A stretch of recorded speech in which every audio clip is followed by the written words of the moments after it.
সাত সকালে দুষ্কৃতীদের হাতে আক্রান্ত হলেন এক অন্তঃসত্ত্বা মহিলা। মহিলার গলায় ধারালো অস্ত্র দিয়ে আঘাতের পাশাপাশি পেটেও লাথি মারা হয় বলে অভিযোগ। ঘটনাকে কেন্দ্র করে চাঞ্চল্য ছড়িয়েছে মাথাভাঙা দক্ষিণ পচাগড় এলাকায়। অভিযোগ, বাড়িতে কোনো পুরুষ না থাকার সুযোগে টোটোর ব্যাটারি চুরি করতে এসেছিল দুষ্কৃতীরা। আশঙ্কাজনক অবস্থায় ওই মহিলা বর্তমানে হাসপাতালে চিকিৎসাধীন রয়েছে বলে জানা গিয়েছে। অন্তঃসত্ত্বা এক মহিলার গলায় ছুরি দিয়ে আঘাত করার পাশাপাশি পেটে লাথি মেরে পালিয়ে গেল দুষ্কৃতীরা। আর এই ঘটনায় ব্যাপক আতঙ্ক ছড়িয়েছে মাথাভাঙা থানার অন্তর্গত দক্ষিণ পচাগড় এলাকায়।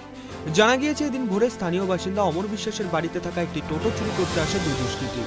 অমরবাবুর স্ত্রী মল্লিকা বিশ্বাস নামে ওই অন্তঃসত্ত্বা মহিলা ভোর 5টে নাগাদ বাথরুমে গেলে টোটোর শব্দ শুনতে পান। তখন তিনি বাথরুম থেকে বেরিয়ে এসে এদিক ওদিক তাকালে মুখ ঢাকা দুই ব্যক্তিকে দেখতে পান। সেই সময় ওই মহিলা চিৎকার করতে গেলে এক দুষ্কৃতী তার মুখ চেপে গলায় ছুরি চালিয়ে দেয় বলে অভিযোগ। পাশাপাশি অপর এক দুষ্কৃতী অন্তঃসত্ত্বা ওই মহিলার পেটে লাথি মেরে তাকে মাটিতে ফেলে দেয়।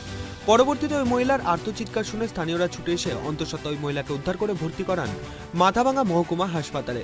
তবে ওই মহিলার শারীরিক অবস্থা আশঙ্কাজনক হওয়ায় তাকে কোচবিহারে স্থানান্তরিত করা হয়।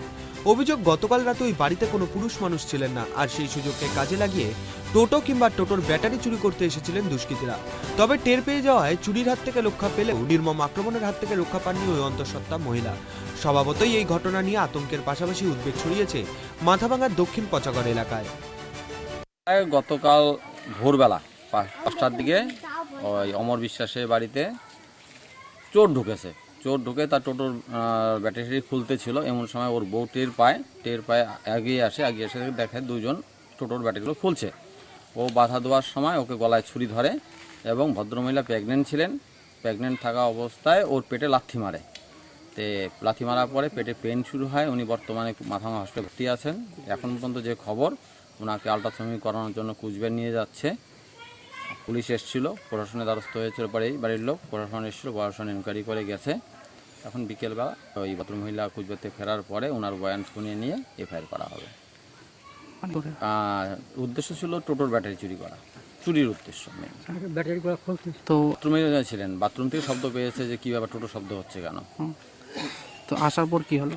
আসার পরে যখন নাকি উনি সামনে আসলেন, আসার পরেই ওনারা দুজন প্রথম সরে যাওয়ার পর দুজন লক্ষণ দুজন দাঁড়িয়ে আছে।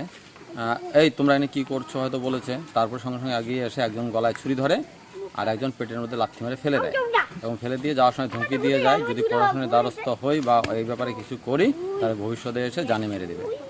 মানে যারা এসেছিল তাদের কাউকে চিনতে পেরেছে? তাদের মুখ বান্ধা ছিল, তাদের আইডিয়া দেখলে পরে হয়তো চিনতে পারে, কিন্তু বাস্তবে তাদের চিনতে পারেনি যে তারা কারা। কি নাম? খবর পেয়ে দিন সকালে ওই বাড়িতে যায় মাথাভাঙা থানার পুলিশ সূত্রের খবর প্রাথমিক তদন্ত হয়েছে এবং লিখিত অভিযোগ পেলেই ঘটনার তদন্ত শুরু করবে মাথাভাঙা থানার পুলিশ। কোচবিহার থেকে অমিত সরকারের রিপোর্ট, ট্রাইব টিভি।